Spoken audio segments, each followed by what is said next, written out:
Siang-siang dan panas nih, Semarang panas sekali ini. Luar biasa Semarang. Baik, kita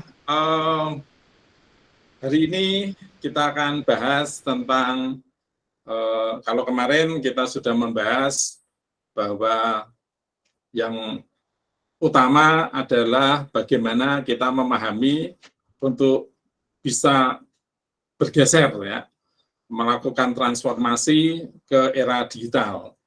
Jadi topiknya kemarin adalah transformasi digital. Nah, kita bahas lebih dalam lagi dalam pertemuan yang ketiga ini adalah bagaimana kita menggeser bisnis ke bisnis digital itu dengan menuju ke sebuah era yang disebut algoritmik bisnis atau bisnis algoritmik. Bisnis algoritmik apa ya? Saya juga penerjemahannya agak bingung nih. Bisnis algoritmik artinya adalah bahwa kita menjalankan bisnis yang didasarkan kepada algoritma. Ya, teman-teman tahu bahwa algoritma adalah kumpulan dari perintah untuk menganalisis atau untuk membaca data dan mengubah menjadi sesuatu yang lebih bernilai. Entah itu informasi, entah itu menjadi satu pengetahuan yang bisa membantu untuk membuat keputusan. Ya. Di sini saya mengatakan membantu membuat keputusan. Tapi ada juga yang kemudian membuat keputusan. Ya, jadi pembuatan keputusan ini tidak dilakukan oleh manusia, tetapi dilakukan oleh mesin atau algoritma. Nah, ini pertanyaannya mungkin di situ. Apakah keputusan, mungkin pertanyaannya begini ya, apakah keputusan itu adalah keputusanmu, manusia, ataukah keputusan algoritma? Nah, ini yang penting ini. Nah, mengapa kok ada pertanyaan begitu? Katanya sudah mendasarkan bisnisnya kepada sebuah algoritma. Tetapi apakah keputusan yang dibuat oleh algoritma ini lalu harus langsung menjadi sebuah eksekusi atau aksi, ataukah tergantung dari manusianya? Ya mungkin ini pertanyaannya. Silakan sebelum kita kuliah saya tanya dulu ini. Siapa teman-teman yang mau punya opini lah, kalau ini opini. Jadi bagaimana ini teman-teman? Ini memang topiknya adalah bisnis algoritmik ya, bisnis yang didasarkan pada algoritma. Tetapi pertanyaannya adalah dalam membuat keputusan itu, algoritma bisa membuat keputusan. Tetapi untuk mengeksekusi keputusan itu, apakah langsung algoritma itu, keputusan yang dibuat oleh algoritma, atau keputusan yang dibuat oleh manusia, yang mungkin tidak sesuai dengan, atau bahkan bertolak belakang dengan keputusan yang dibuat oleh algoritma. Nah, silakan teman-teman. Saya tunggu opininya. Siapa yang mau menjadi leader pertama? Silakan. Siapa yang mau berkomentar? Ya, jadi opini yang saya harapkan adalah apakah kita akan mempercayakan seluruh keputusan bisnis ini kepada algoritma? Berarti kan di otomatisasi itu. Algoritma mengatakan harus begini, ya otomatis action-nya akan seperti itu. Ataukah keputusan yang dibuat oleh algoritma hanya sebatas supporting. Nah, kalau supporting itu kan mendukung yang buat keputusan manusianya. Jadi tidak langsung berujung kepada action. Oke, Mas Bayu Lesmana Putra, silakan. Izin ya Pak untuk mungkin kameranya Mas biar saya juga kenal wajahnya. Siapa tahu. Mohon maaf Pak, laptop saya nggak ada kameranya Pak. Waduh. Ya sudah. Oke, enggak apa-apa. Tapi fotonya benar ya? Iya, betul Pak. Ya, silakan. Jadi pendapat saya mengenai algoritma dan keputusan gitu Pak. Nah, Ya. kadang gini sih, suatu keputusan itu emang dibuat oleh manusia ya Pak, atau pengambil kebijakan gitu. Algoritma itu sebagai sistem dukung mungkin, tapi tidak menurut saya itu tidak menjadi patokan untuk menjadi keputusan yang mutlak dari sebuah algoritma begitu Pak. Karena mungkin di dalam pengambilan keputusan atau kebijakan pada suatu perusahaan atau di pemerintahan gitu, itu kan kadang ada unsur politis, sosial, dan banyak pertimbangan di samping dengan algoritma atau teori yang sudah ada gitu sih Pak, kalau menurut pendapat saya gitu. Oke, terima kasih Mas Bayu. Jadi keputusan atau action ya. Jadi action yang dilakukan itu tidak bisa langsung dari algoritma itu, tetapi tetap manusianya yang mempertimbangkan. Maka kalau menurut Mas Bayu bahwa keputusan yang dibuat oleh algoritma itu hanyalah semacam pendukung gitu ya. Terima kasih. Betul Pak, iya Pak, begitu Pak. Oke, silakan pendapat yang lain. Silakan pendapat yang lain. Ini ada Mas Fausan, ada Mas Dominico, ada Ibu Maulida, ada Ting Hartarto. Namanya Ting Hartarto ya. Mungkin punya hubungan saudara dengan Ayu Ting Ting. Lalu Ibu Wahyu Purbani, Mas Aris Gilang, Mas Gunawan, Yofi, Airul, Mas Bambang, Mas Sugiarto, Mas Rizal. Ya, silakan Mas Andri, Mas Alif yang baru bergabung. Silakan, siapa yang mau memberikan opininya lagi?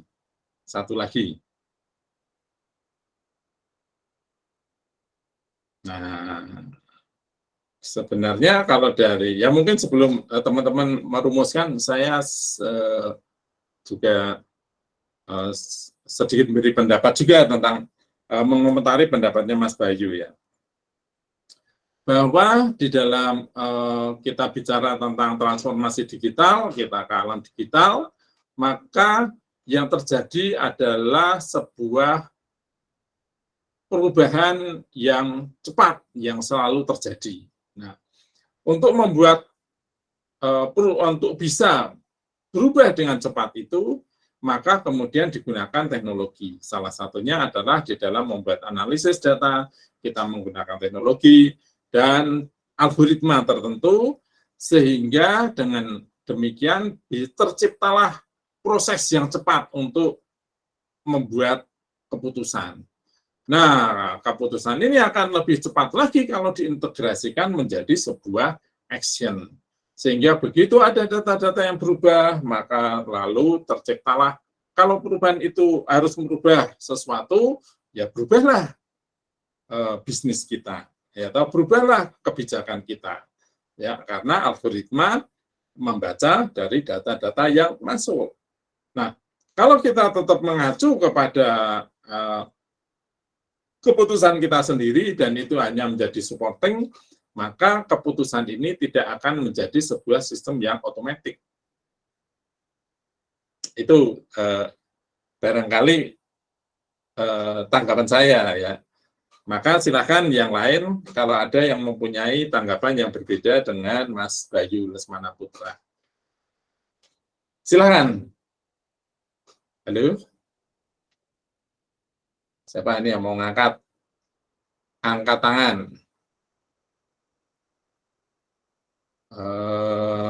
Atau saya tunjuk ya? Tak tunjuk siapa ini? Jatuh kepada Mas Fauzan. Ya, silakan Mas Fauzan. Mungkin punya opini yang berbeda atau opini yang sama ya, nggak apa-apa, menguatkan. Silakan, bagaimana Mas Fauzan? Apakah keputusan yang dihasilkan oleh algoritma akan langsung dieksekusi, ataukah itu hanya menjadi supporting saja dan bisa diabaikan? Gitu ya. Silakan, Mas Fauzan. Oke, Bapak. Mohon maaf Bapak, masih belum meresap nih dari pemaparannya. Perlu persiapan. Ya, oke. Mas Aris Gilang. Ya. Ada pendapat? Mas Aris Gilang. Wah, ini diantara sekian yang wanita hanya 2 ini ya. Iya, TI memang miskin perempuan. Ada komentar Mas Aris? Sepertinya tidak ada, Pak. Belum ya? Iya, belum, Pak. Belum ya. Baik, kalau gitu saya masuk ke topiknya. Iya. Oke. Jadi begini. Proses untuk melakukan transformasi digital atau boleh disingkat menjadi proses digitalisasi itu biasanya ada dalam 3 tahapan. Yang pertama adalah digitalisasi proses atau sistem, ya. Digitalisasi proses atau sistem yang ada di tingkatan dasar, seperti misalnya dalam melakukan operasional dari mencatat produk-produk yang dihasilkan oleh pabrik. Nah, maka itu dilakukan dengan digital, ya, tidak manual lagi. Kemudian di dalam mencatat transaksi, nah ini sudah mulai ke arah horizontal, ya, berhubungan dengan konsumen yang lain. Kita sudah melakukan atau menggunakan digitalisasi, ya toh. Bahkan mungkin kita sudah menerapkan sebuah aplikasi kalau di dalam menghubungkan pemasok dengan perusahaan kita, ya, SCM, Supply Chain Management, ya, sehingga proses otomatisasi, ya, untuk menjaga stok bahan baku atau mungkin bahan tidak selalu bahan baku, tapi mungkin bahan antara gitu ya, setengah jadi, itu bisa dilakukan oleh supplier. Ya, sehingga di dalam hal ini kita sudah dipercepat prosesnya. Tidak ada lagi proses proses permintaan, proses pemesanan bahan baku, proses pembelian bahan baku, tidak ada. Ya, dengan konsep, dengan implementasi dari SCM, Supply Chain Management, maka tanggung jawab, ya, untuk memenuhi stok yang ada di dalam pabrik itu bukan lagi menjadi tanggung jawab pabrik, tetapi menjadi tanggung jawab supplier. Nah, jadi stok bahan baku maupun bahan setengah jadi misalkan, ini akan selalu terjaga. Nah, kalau ini stok selalu terjaga, maka proses produksi akan selalu bisa berjalan. Ya kan? Proses produksi berjalan. Nah, persoalan kemudian adalah bagaimana kita bisa mengantarkan produk-produk kita itu kepada masyarakat atau pembeli. Maka kemudian kita ciptakan sebuah CRM, ya, Customer Relationship Management. Kita mencoba untuk membuat sebuah hubungan yang lebih harmonis, yang lebih memintarkan kepada pengguna atau kepada konsumen kita, sehingga kita tahu dengan persis berapa sih sebenarnya kebutuhan barang-barang produk kita itu yang bisa diserap konsumen. Sehingga dengan demikian, maka terjadi sebuah aliran yang terus-menerus terjadi, mulai dari bahan baku yang selalu tersedia, proses pabrik yang selalu berproduksi, dan hasil produksi berhasil dipasarkan, tidak mandek, kan gitu. Nah, ini adalah digitalisasi proses. Nah, digitalisasi proses, digitalisasi sistem. Nanti kalau membayar ya sudah dengan demikian mudah, ya. Bahkan mungkin konsumen pun tidak lagi perlu melakukan transaksi pembelian, tidak perlu melakukan transaksi pemesanan barang, tetapi adanya adalah pembayaran secara auto debit. Nah, ini namanya adalah digitalisasi proses. Itu yang pertama. Nah, itu yang pertama. Yang kedua adalah digitalisasi produk. Digitalisasi produk ini adalah kita menciptakan sebuah layanan yang terkait dengan produknya. Contoh, misalkan menambahkan berbagai sensor kepada produk untuk mengumpulkan data yang terkait dengan produk tersebut, lalu menganalisis data yang diambil untuk menyempurnakan produk, ya, tentu pada akhirnya untuk meningkatkan kepuasan kepada pelanggan. Nah, contohnya apa ini? Contohnya adalah misalkan kalau produk kita ini sudah diberikan tambahan, ya, apa yang jadi contoh misalkan ya barang, ya, misalkan taruh sajalah itu sabun, ya, kalau kita memproduksi sabun, ya. Di dalam sabun kita tidak lagi sudah kita tampeli sensor, sehingga apa? Sehingga kita tidak perlu mengentry satu persatu, ya, kode produknya, tetapi begitu dia keluar dari pabrik ditempeli satu identitas tertentu, maka mesin akan segera mencatat bahwa ini ada tambahan produk yang baru. Nah, kapankah dia mulai tercipta, ya, keluar dari pabrik, ya kan?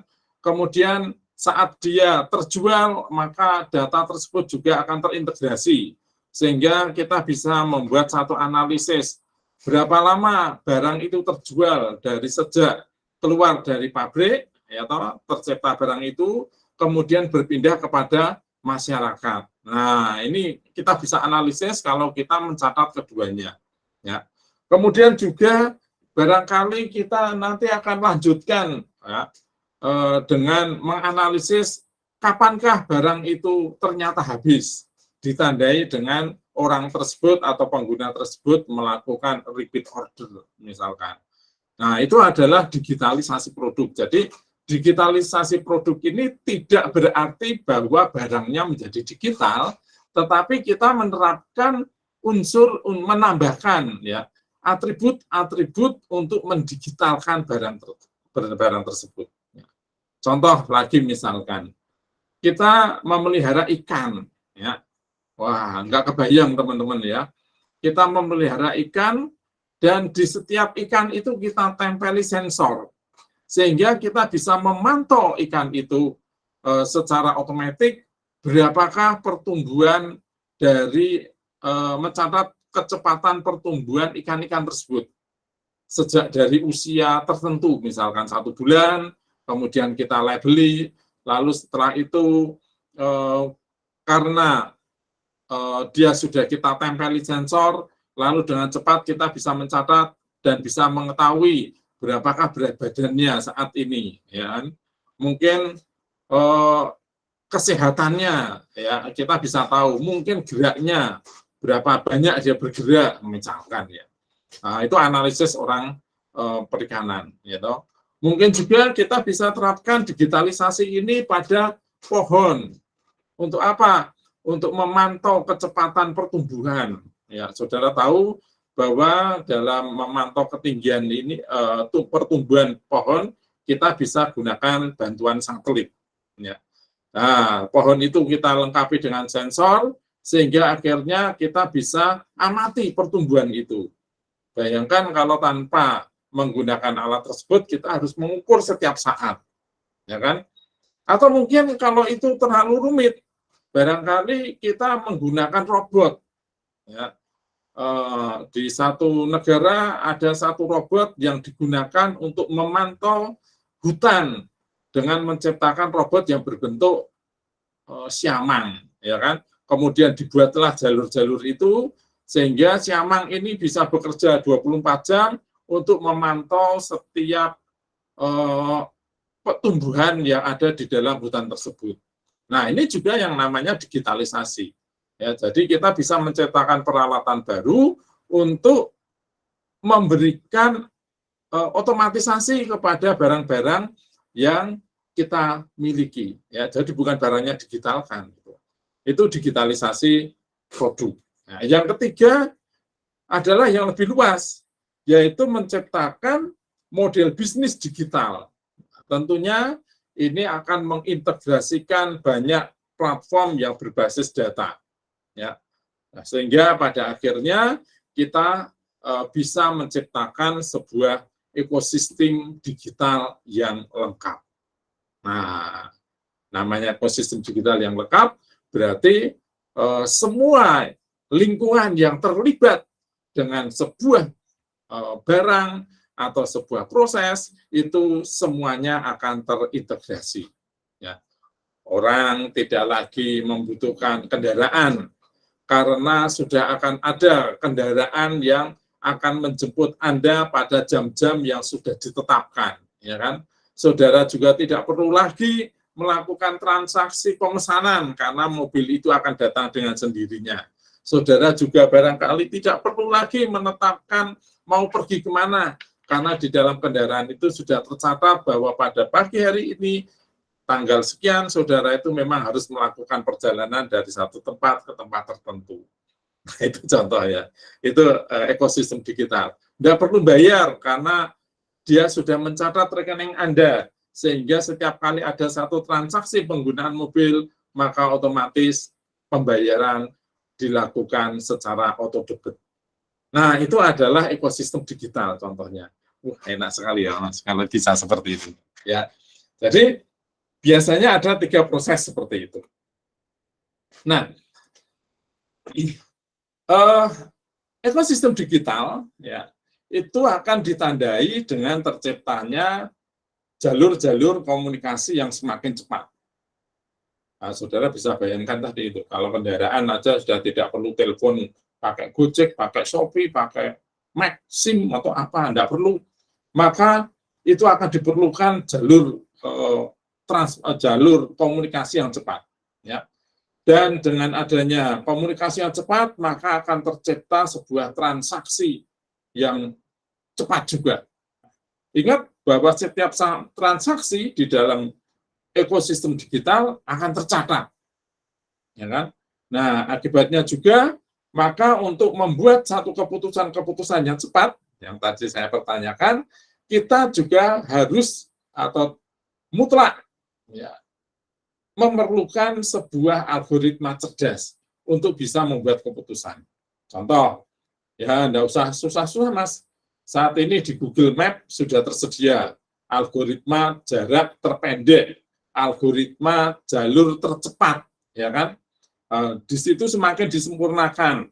Kalau dulu tidak tahu mana yang macet, mana yang tidak, maka sekarang sudah tahu mana yang macet, mana yang tidak. Sehingga meskipun jaraknya lebih pendek, kemungkinan waktunya lebih lama. Itu sudah semakin cerdas.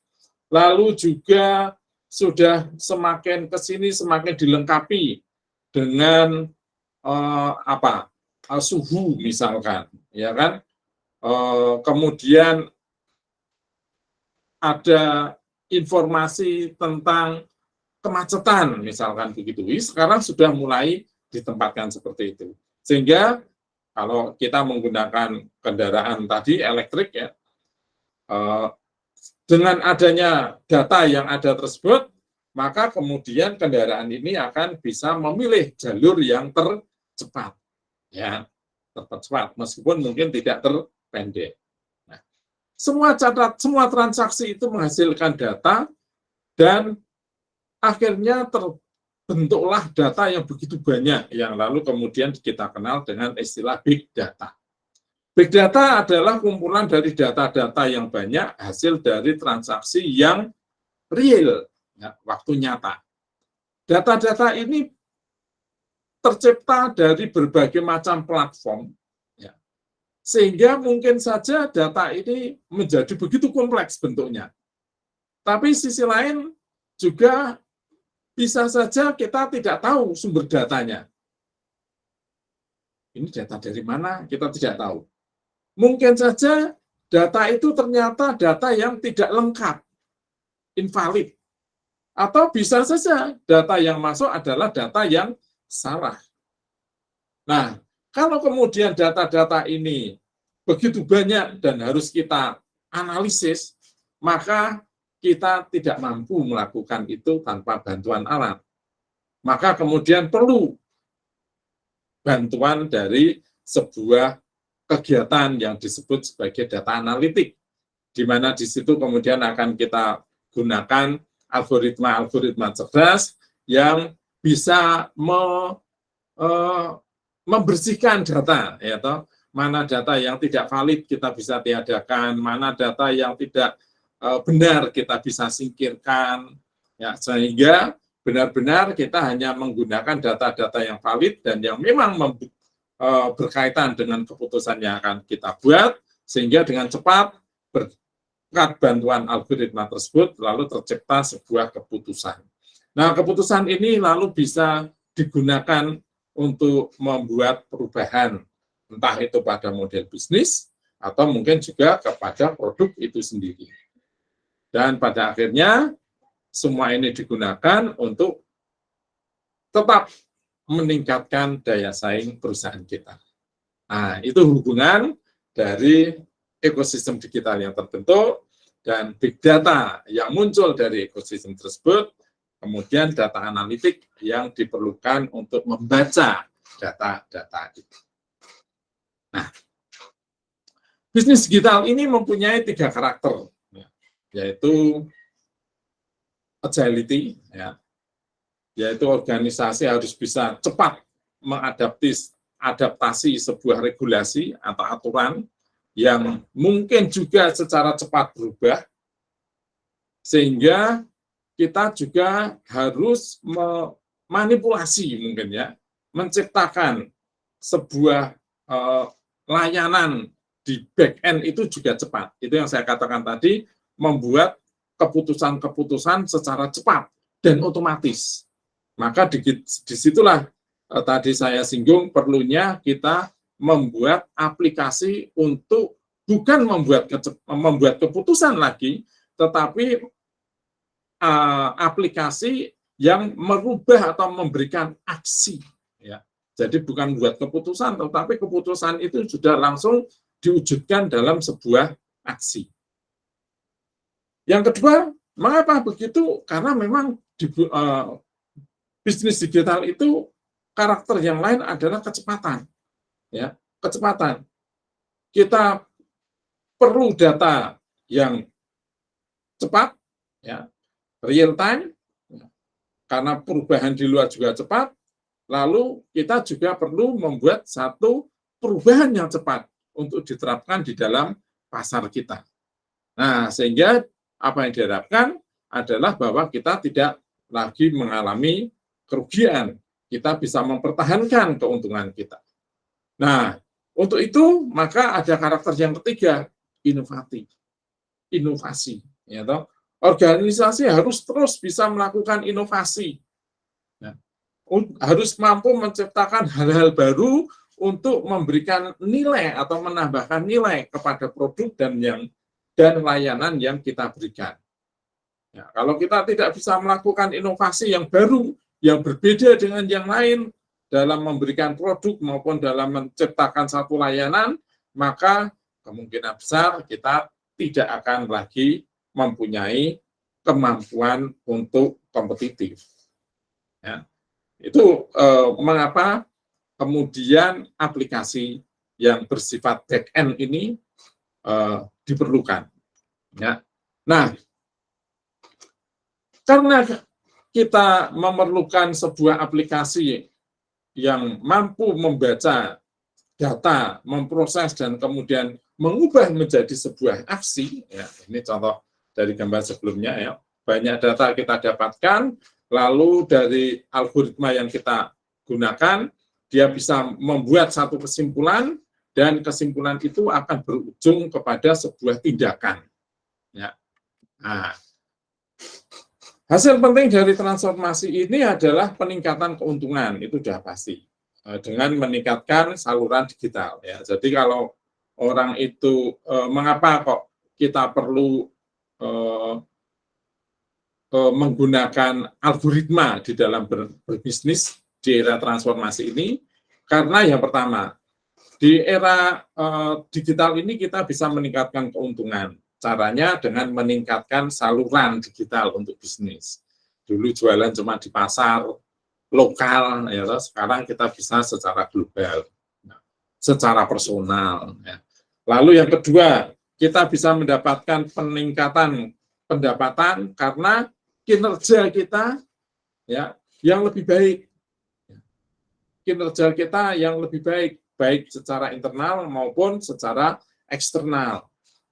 Ya, contohnya, kita menyerahkan pengiriman barang ini kepada perusahaan logistik, ya kan? Coba kalau itu kita kirim sendiri, barangkali kita lalu terhenti karena jam kerja yang terbatas. Tetapi kalau itu kita serahkan pada perusahaan lain, ya, perusahaan logistik itu biasanya kerjanya 24 jam. Berarti barang kita bisa terkirim pada waktu-waktu di luar jam kerja kita. Nah, itu kinerjanya menjadi bertambah. Ya kan?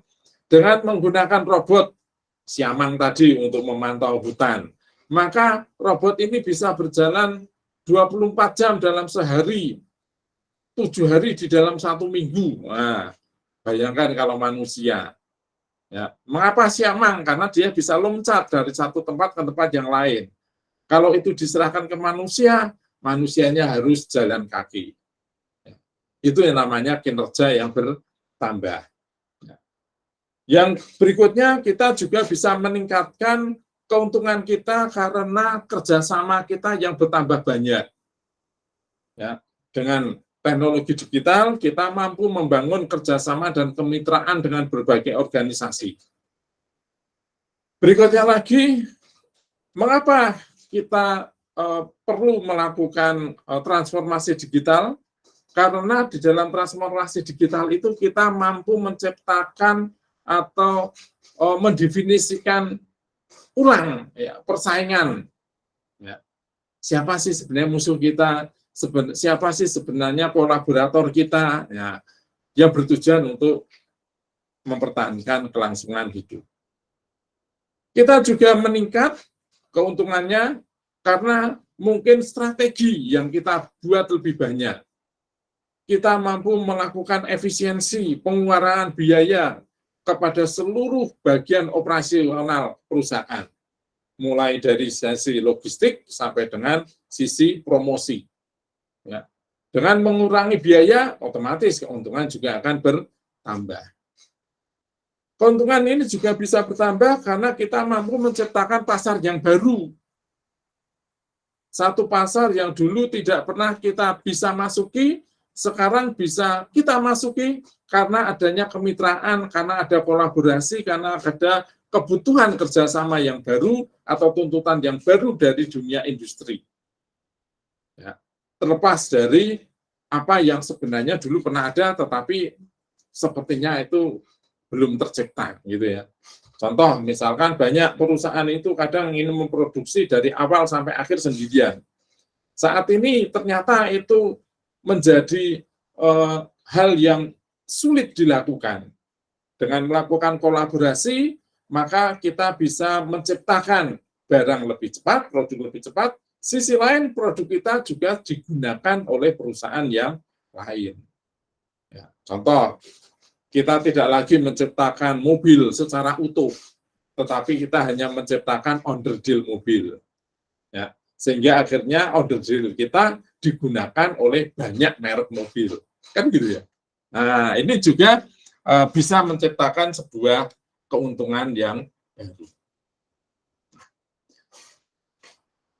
Semua data yang dikumpulkan dari banyak tempat itu akan diproses oleh algoritma untuk menjadi sebuah keputusan yang berujung pada adanya sebuah aksi. Nah, adaptasi algoritma cerdas di industri dan bisnis ini ya, untuk digunakan untuk menciptakan sebuah pengetahuan yang baru, ya. Pengetahuan yang baru bagi penggunanya tentunya, bagi user yang terlibat. Untuk apa? Untuk menghasilkan wawasan yang baru dari data yang dia buat. Nah, itulah yang disebut dengan bisnis algoritma.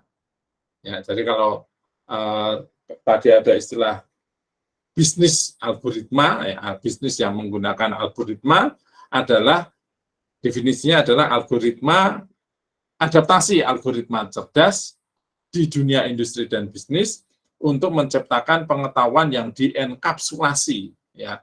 Pengetahuan yang dienkapsulasi artinya dibungkus, ya, dengan pengetahuan dasar kita manusia yang sudah terbentuk lama untuk menghasilkan wawasan yang baru dari data-data yang masuk tersebut, ya.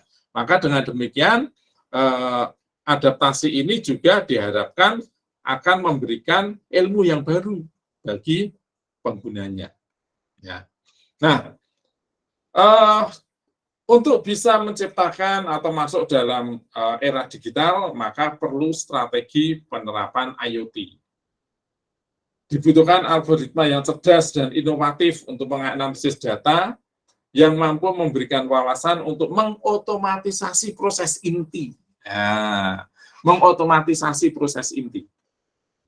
Ada 3 tren model bisnis digital yang baru. 1, peningkatan integrasi pengguna dan pelanggan lintas rantai nilai.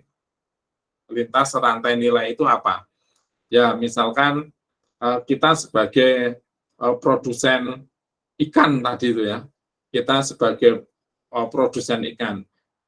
Kita tidak hanya menjual ikan kita itu di pasar, tetapi kita bisa menjadi pemasok utama dari rumah makan yang menggunakan bahan dasar ikan.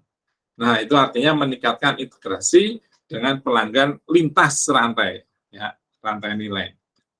Atau mungkin malah dengan perusahaan kosmetik. Barangkali ada kosmetik yang menggunakan bagian dari ikan, ya, untuk produknya. Misalkan merawat kulit ternyata dibutuhkan telur ikan. Nah, kita bisa menjadi pemasok telur ikan untuk produksi kosmetik. Ini kan sudah beda, ya.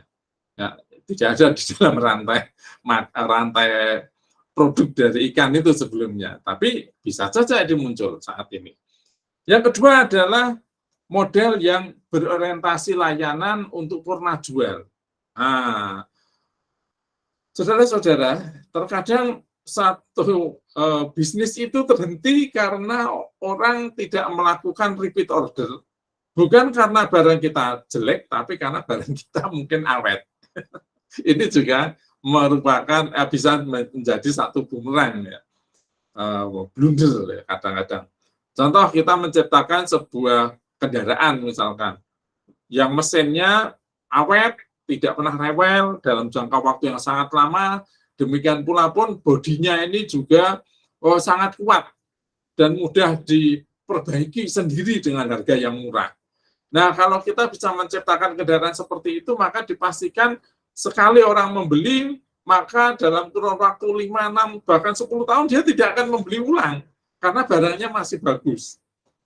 Nah, kalau seperti ini terus gimana produk kita? Ya, maka saat ini kita bisa mengelola hubungan dengan pelanggan setelah kita melakukan transaksi jual beli.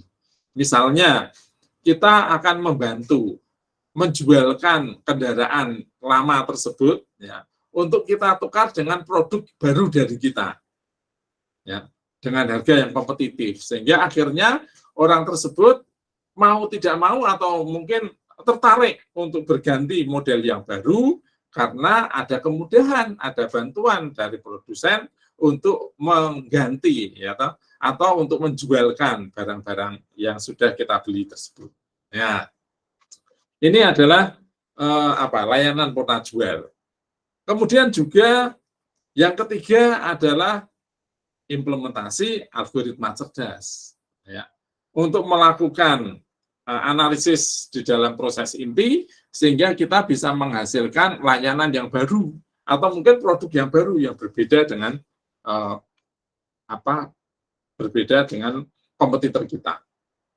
Nah, di sini kemudian ada 5 buah rantai nilai di dalam digital business. Yang pertama adalah objek fisiknya, lalu sensor, aktor, konektivitas, analitik, dan layanan digital.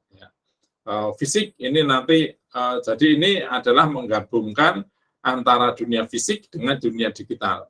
Mengapa kok kita perlu menggabungkan dunia fisik dengan digital? Karena banyak hal digitalisasi itu tidak akan menyentuh barang-barang fisik.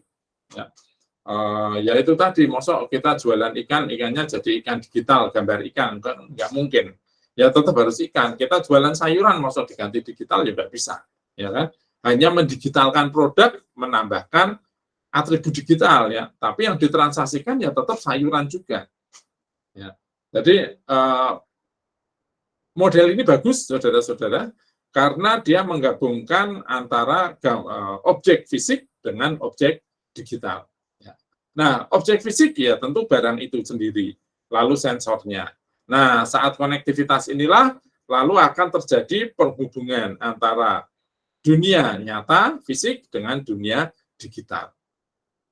Di sini ada 5 layer. Yang pertama adalah physical object, yaitu penciptaan nilai dari benda fisik itu sendiri. Nah, itu tetap ikan yang laku, ikan yang seperti apa, Mas? Dagingnya tebal, ya toh, bersih, tidak punya kandungan atau kandungan lemaknya rendah, misalkan begitu. Ya, gurih. Nah, itu sudah seperti itu. Sayuran yang baik seperti apa, saudara-saudara? Sayuran yang banyak vitaminnya, yang segar, itu sudah pasti seperti itu. Ya, itu nilai fisiknya. Lalu yang kedua adalah sensor, aktuator sebagai elemen dalam komputer yang mengukur data lokal. Nah, ini tadi yang saya katakan. Kita ingin menciptakan nilai fisik dari ikan itu. Maka kita tempeli itu sensor-sensor untuk bisa memantau kesehatan dari ikan.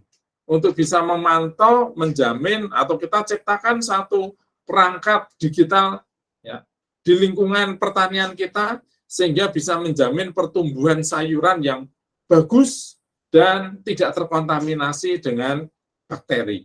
Nah, itu namanya sebenarnya kita akan membuat pertambahan nilai kepada objek kita, tapi dengan menciptakan atau memasang sensor. Yang ketiga adalah konektivitas. Konektivitas.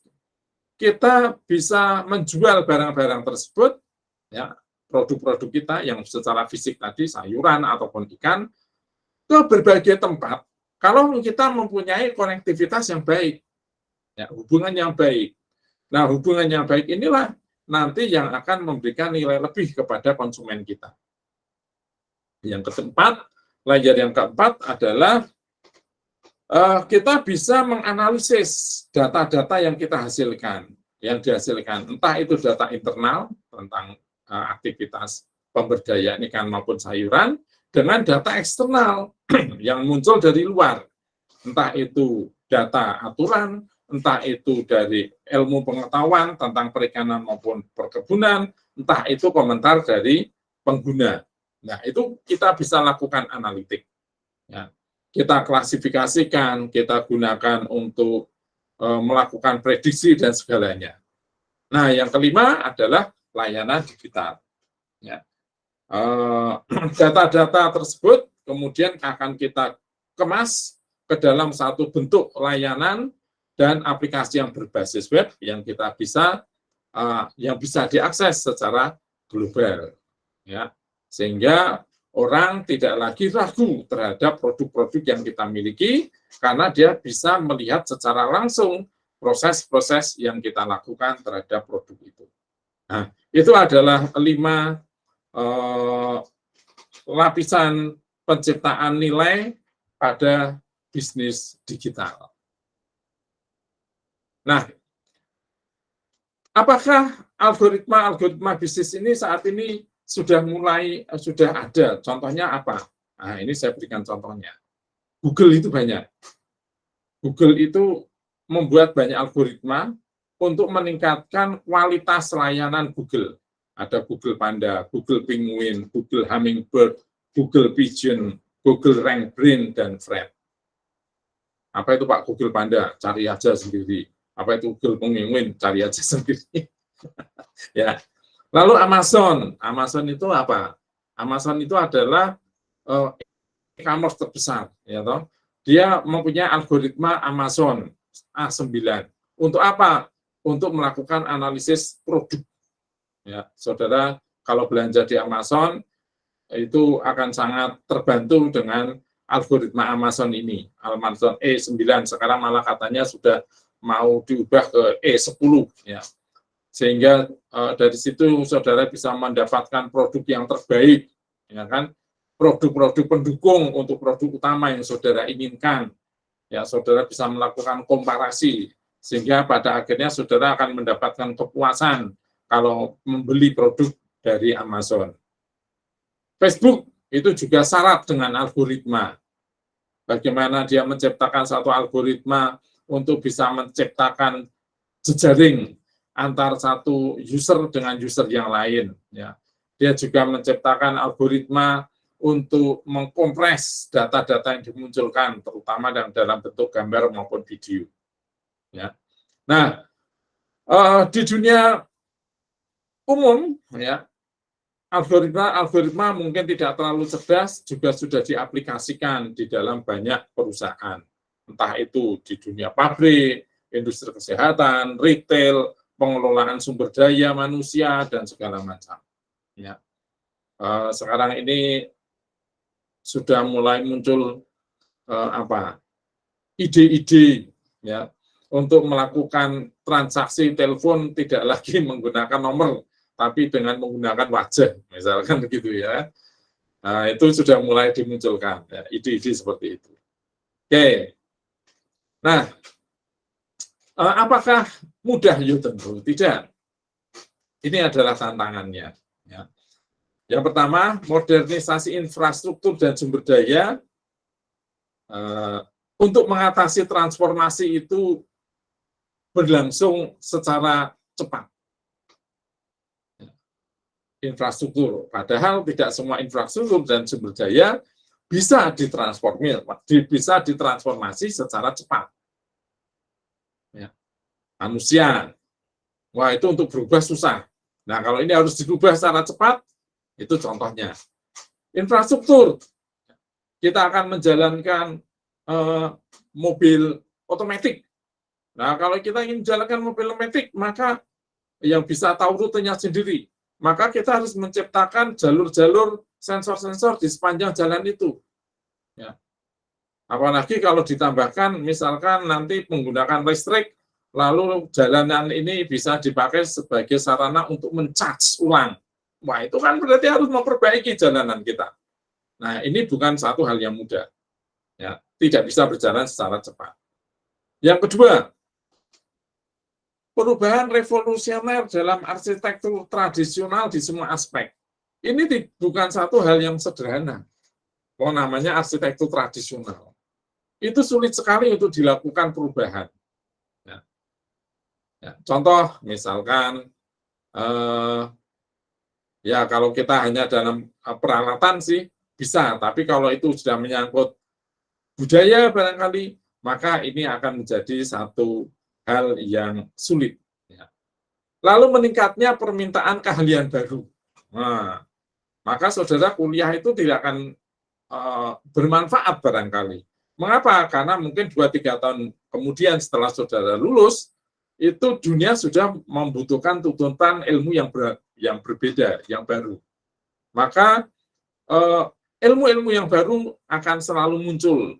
Dan kalau kita masih tetap hidup di era itu dan ingin tetap hidup, maka kita harus juga mau memperbarui keahlian kita. Nah, kemudian tadi kita menciptakan sebuah rantai nilai, misalkan CRM. Nah, memangnya barang-barang yang kita beli itu sebenarnya kita terima begitu saja? Tidaklah. Pada suatu ketika pasti kita akan berpikir barangnya kok kemahalan.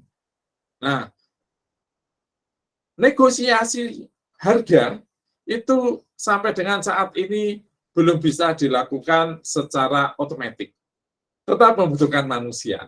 Jadi ternyata memang ada unsur-unsur manusia yang tetap harus dipertahankan karena memang tidak pernah bisa digantikan oleh mesin.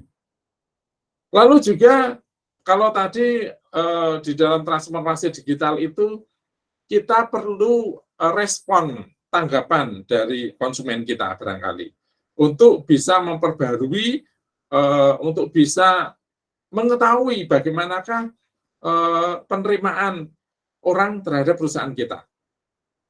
Ya, kalau pelanggannya mau menerima, memberikan masukan, memberikan respon, memberikan tanggapan. Kalau dia tidak melakukan itu, ya kita nggak punya data tersebut. Ya, toh?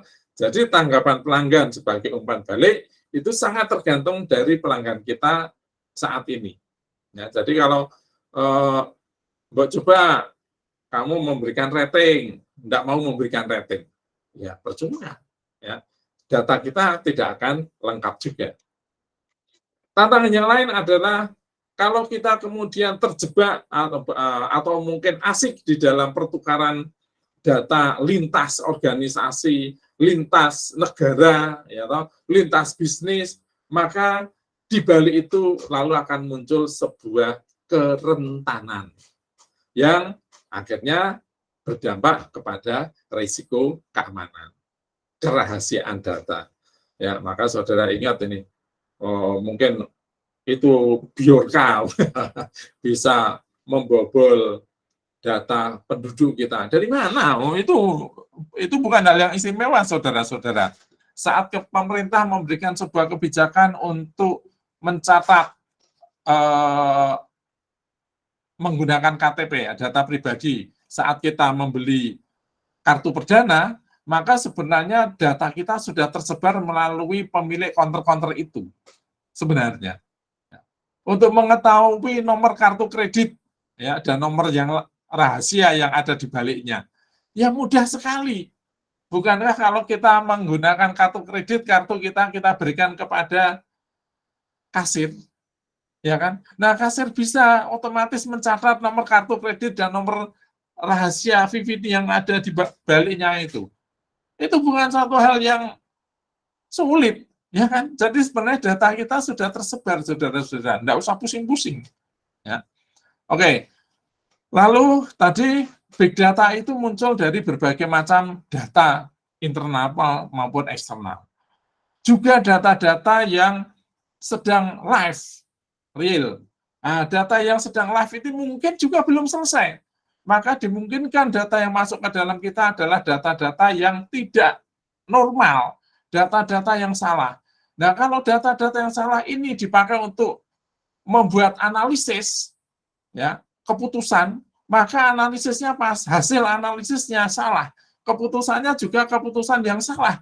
Kalau keputusan ini lalu dikaitkan untuk membuat action secara otomatis, maka actionnya pun bisa saja salah. Dan itu bisa berdampak kepada kerugian, baik secara profesional maupun finansial. Jadi pendapat Mas Bayu Putra tadi juga benar, jangan semuanya diotomatis, Pak. Karena kalau datanya nggak benar, bisa membuat keputusan yang salah dan akan membuat kerugian. Betul. Ya. Jadi memang ada yang bisa diotomatis, ada yang dimanualkan, tergantung dari manusianya. Ya. Nah, selalu ada orang yang ingin meretas, ya, membuatkan algoritma tersembunyi untuk mencapai tujuannya, tentunya tujuan yang tidak baik. Itu selalu ada.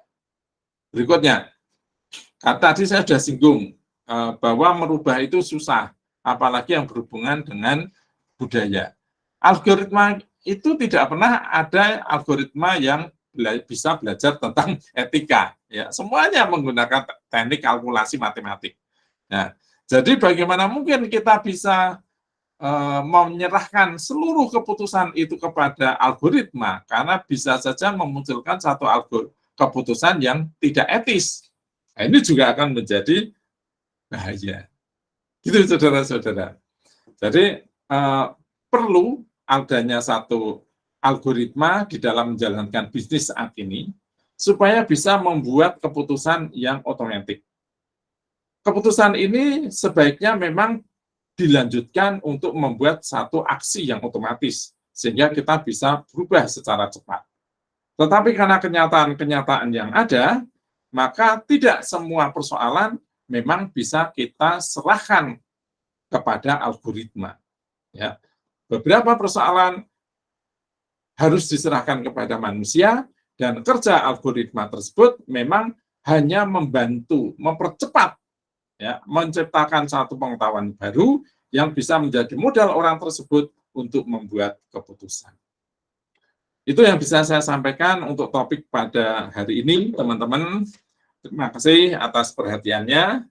Kalau ada pertanyaan, saya persilahkan untuk bertanya. Kalau ada yang harus didiskusikan, silakan untuk kita diskusikan. Ada? Cukup? Oke. Kalau cukup, saya akhiri pertemuan pada siang hari.